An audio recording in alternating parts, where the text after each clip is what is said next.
Senhores telespectadores, o nosso programa de hoje é em Viena.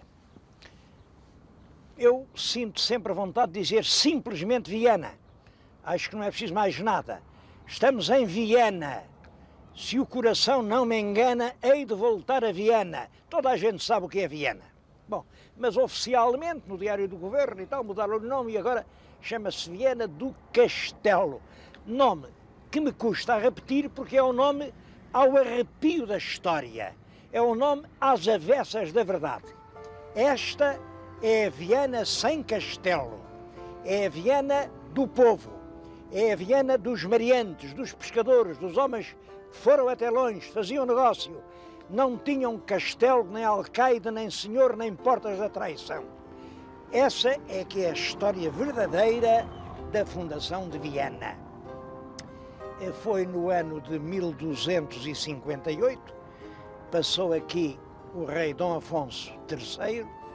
Nosso Dom Afonso III é um grande rei, ele é o pai do Dom Dinis, mas é um grande rei.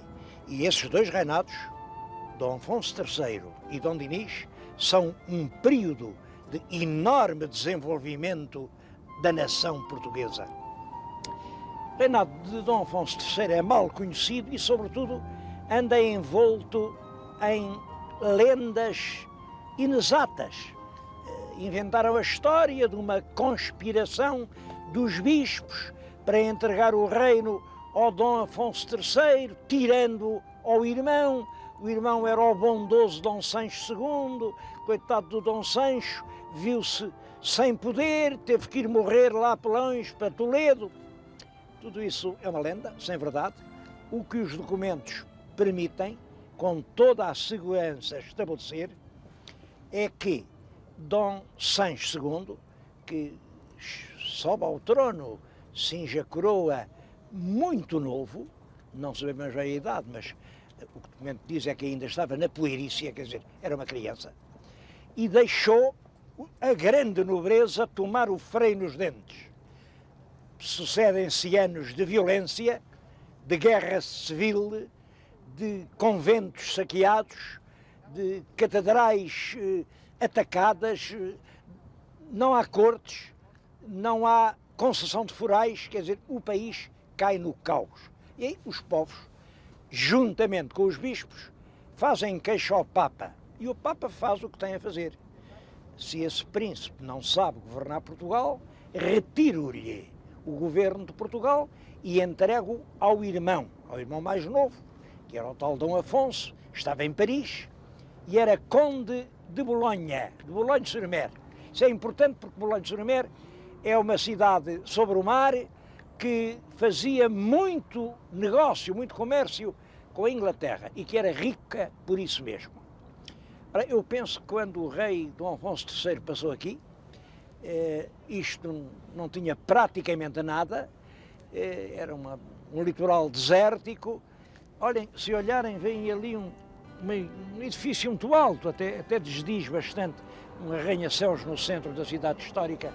Havia ali naquele sítio umas cabanas de pescadores, a que se chamava Atrium. Atrium quer dizer lugar de entrada, um sítio onde se entrava na margem superior do rio Lima. Ele aí mandou fazer uma vila e pôs-lhe o nome de Viena. Bom, hoje a razão por que se chama Viena do Castelo tem a ver com a Patuleia. A Patuleia é uma guerra civil do século passado e esta vila era contra a Patuleia. Esta vila estava a favor da Rainha Dona Maria II. O Porto, sempre liberal, sempre para a frente, sempre progressivo, estava pela Patuleia. Vieram as tropas do Porto, cercaram Viena e o governador de Viena teve que fugir e apresentou-se em Lisboa à rainha, levando-lhe umas chaves e disse-lhe: Real Senhora, aqui estão as chaves do castelo. Claro, a rainha era romântica, achou aquilo muito bonito e então promoveu a vila, a cidade, e mudou-lhe o nome. Passou a chamar-lhe Viana do Castelo. Viana de um castelo que nunca teve. Viana de um castelo que é contra a sua própria natureza histórica.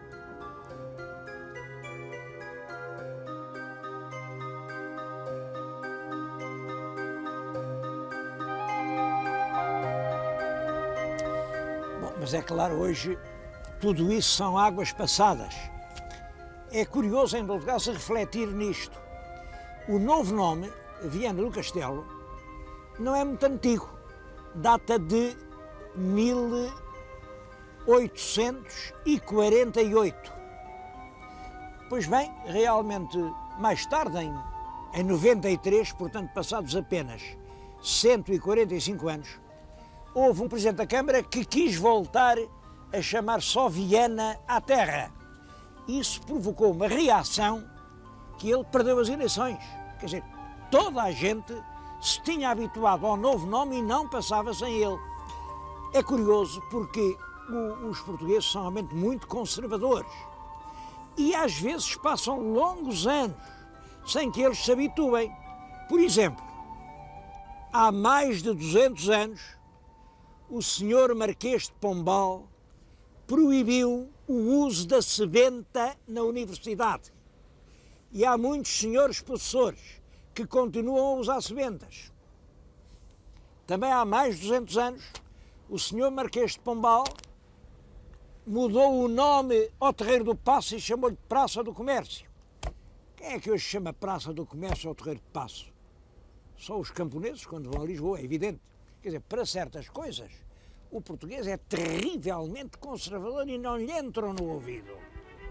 Para outras, como esta de Viana de um castelo que eles nunca viram, isso adaptaram-se inteiramente e já ninguém vai mudar isso. Eu hoje vou-lhes falar de Viana. Antes disso queria fazer, como sabem, eu tenho um volume de correio tal que me é completamente impossível responder e peço perdão às tantas centenas de telespectadores em relação aos quais eu estou com dívidas. Abro hoje 4 exceções.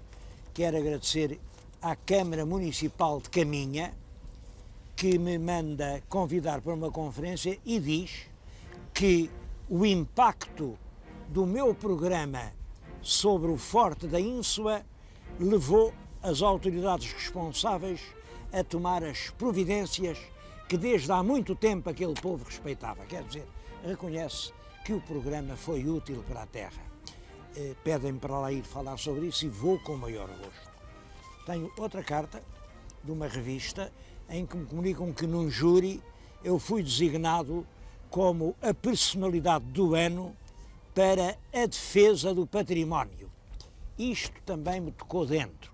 É verdade que eu estou a travar uma batalha.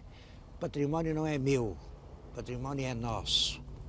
Eu estou a defender o que nos pertence a todos e que, pela cobiça sórdida de alguns, ameaça ser destruído. Agradeço muito esta designação que considero honrosa. Tenho aqui uma carta de um querido amigo. Um querido amigo, estou convencido que a este momento ele está a ouvir-me.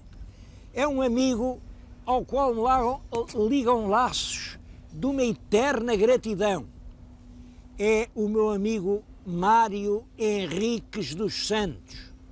É a segunda carta que ele me escreve, mas como veem, ele não me põe remete. Eu quero responder-lhe e não sei para onde, porque tenho realmente os papéis desorganizados e perdi-lhe a morada. Estou a pedir ao Mário Henriques dos Santos, ou a algum vizinho ou amigo dele que o conheça, que lhe peçam que me mande a morada que eu quero escrever-lhe quanto antes. Finalmente, um dos livros, mandam muitos livros, um dos mais bonitos que até hoje recebi foi este, sobre as romarias portuguesas. Chama-se Portugal, Festas e Romarias. É um livro com uma parte gráfica perfeitamente surpreendente. Eu nunca vi fotografias tão bonitas sobre as nossas romarias como neste livro. Bom, cá vem, como não podia deixar de ser, Viana do Castelo, e aqui vejo em cheio a festa das flores, a festa das rosas, que é agora. É agora, a procissão é no domingo, eu já cá não estou, mas mesmo assim vamos falar da festa das rosas.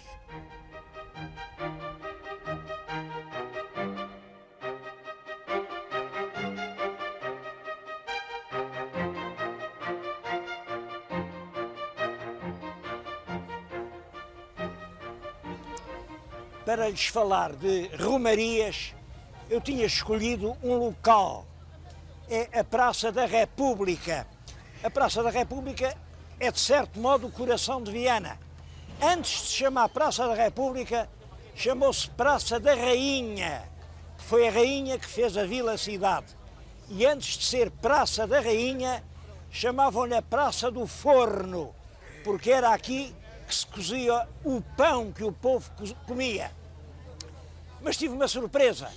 A Praça da República estava cheia de gente, cheia de estudantes. Eu estou rodeado de estudantes das escolas de Viana. Bom, e os estudantes quiseram vir para o pé de mim, quiseram tomar parte na filmagem e quiseram, de certo modo, mostrar o que era uma romaria. Olha, uma romaria é isto mesmo. É uma data de gente alegre, de gente jovem, de gente em quem se sente vibrar a primavera. Eu tinha escolhido a Praça da República, há de ver em cada janela há um ramo de flores. São as maias.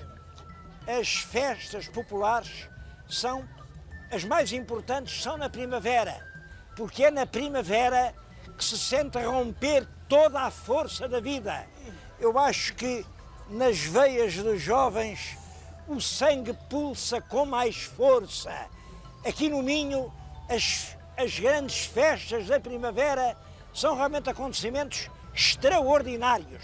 Agora, nesta altura, estou a falar-lhes em maio, mas só vão ver o programa em junho. Agora está a acontecer a festa das flores, a festa das rosas.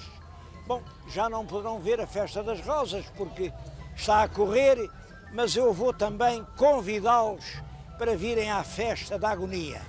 Venham agora comigo até à festa das rosas.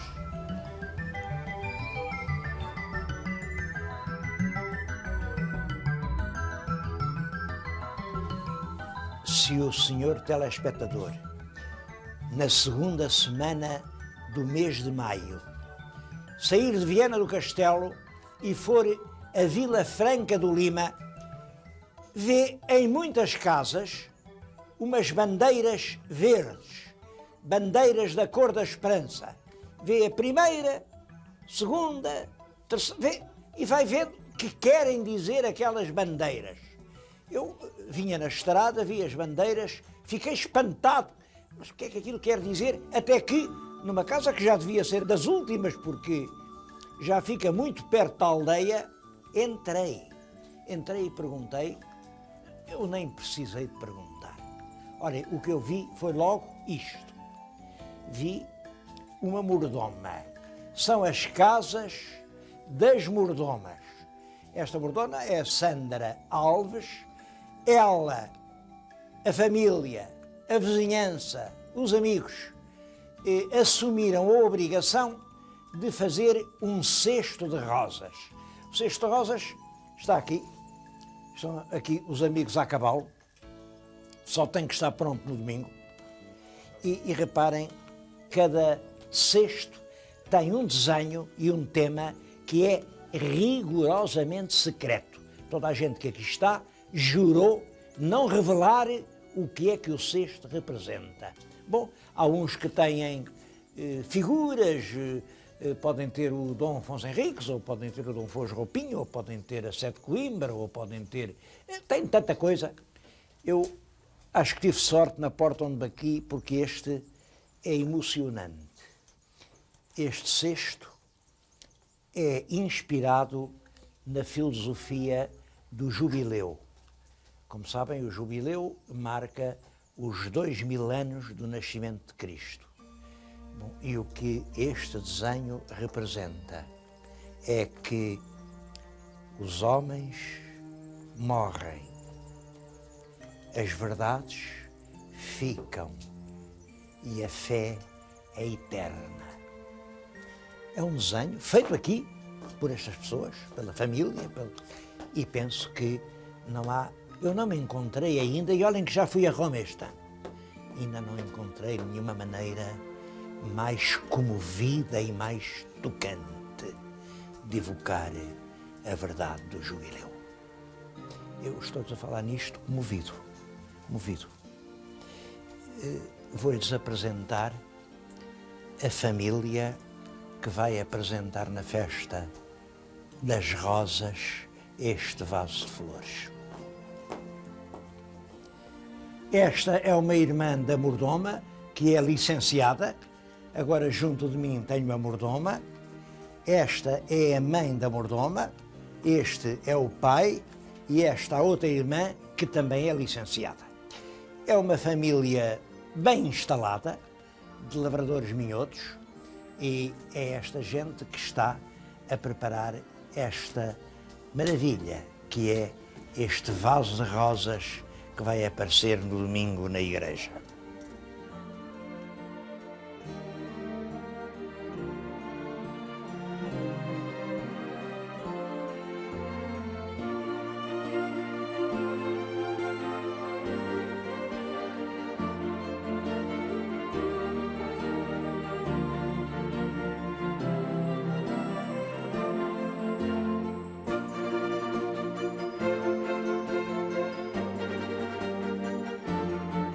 Festas da agonia. Sabem que a agonia são os últimos momentos, é quando se expira. Que nome é este para dar uma festa? Eu percebo perfeitamente as festas da primavera, festas quando todos os sentimentos parece que estão em riste, quando a gente jovem sente o sangue com mais força a latejar nas veias.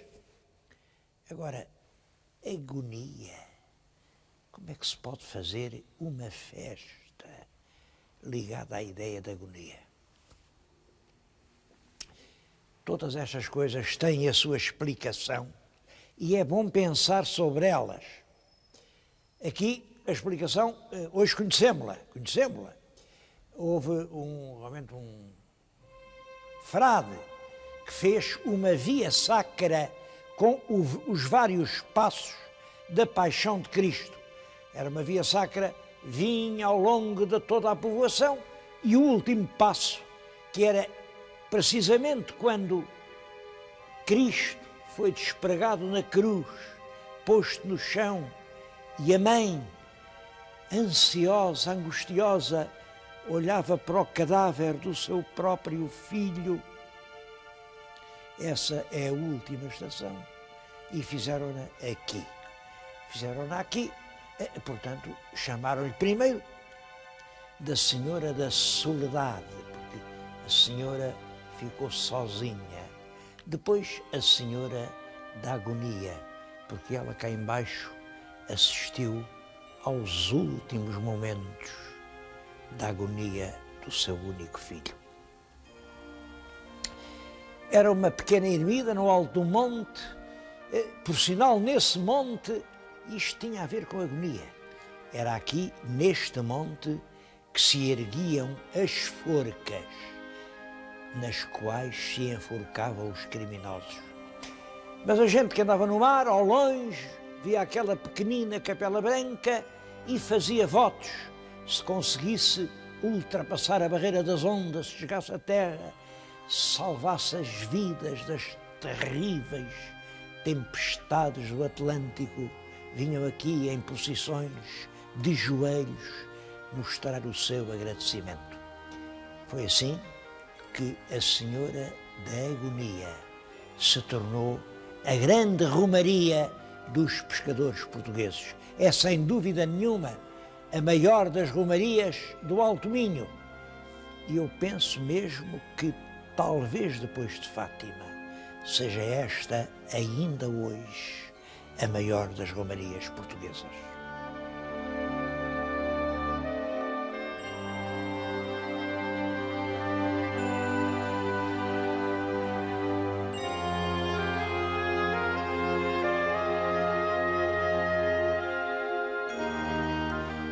A Senhora da Agonia foi adotada como protetora dos navegantes que andavam sobre as águas do mar. E fez muitos milagres. Estes ex-votos que estão aqui falam de cenas marítimas. O que está aqui junto de mim fala da salvação de um navio perdido em cima de uma pedra nos baixios de Inglaterra. Isto foi em 1777, ainda no tempo de Pombal. Bom, há muitas outras, falam de escunas perdidas, de navios que já estavam sem esperança. O mais moderno está além, era um navio que estava a ser bombardeado por um submarino alemão em 1917 e que conseguiu escapar aos tiros. Mas eu acho que a Senhora da Agonia continua a fazer milagres.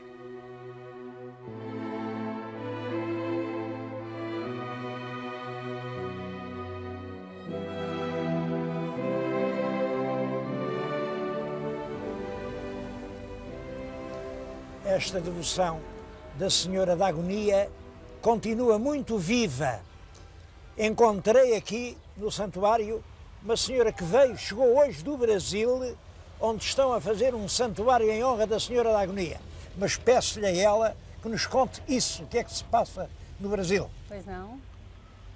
A devoção à Nossa Senhora da Agonia chegou ao Brasil em 94, por causa dessa imagem, réplica desta que está aqui em Viana do Castelo, que nos foi doada por um português radicado no Brasil, Antônio de Lima Costa, natural de Lanheses. E desde então, foram só graças derramadas, milagres mesmo estão acontecendo no Brasil, e está sendo construído para ela em Itajubá, Minas Gerais, um santuário muito bonito em sua honra, que já está atraindo peregrinos, mesmo antes de ficar pronto, já atrai muita gente. E nós agradecemos a ela, né, que é a dona de tudo isso, a comandante de toda essa obra.